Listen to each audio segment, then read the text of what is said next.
जय हिंद जय महाराष्ट्र विद्यार्थी मित्रांनो, आपण आज मागील पोलीस भरतीमध्ये आलेला प्रश्न बघणार आहेत. तर बघा, तर प्रश्नामध्ये काय दिलं विद्यार्थी मित्रांनो, एका चौरसाचे क्षेत्रफळ 289 चौरस सेमी आहे.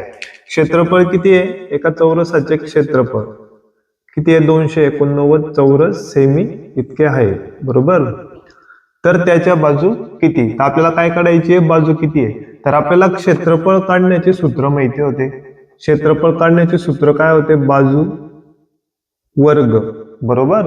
म्हणजे याचा अर्थ आपल्याला क्षेत्रफळ काही दिलेत 289, तर याला स्क्वेअर ब्रॅकेट मध्ये टाकून घ्या. कशामध्ये? स्क्वेअर ब्रॅकेट मध्ये.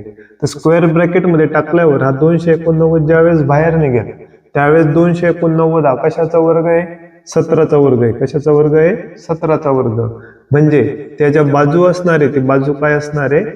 17 सेंटीमीटर असणार आहे. व्हिडिओ आवडल्यास चॅनलला सबस्क्राईब करा, लाईक करा, शेअर करा. जय हिंद जय महाराष्ट्र.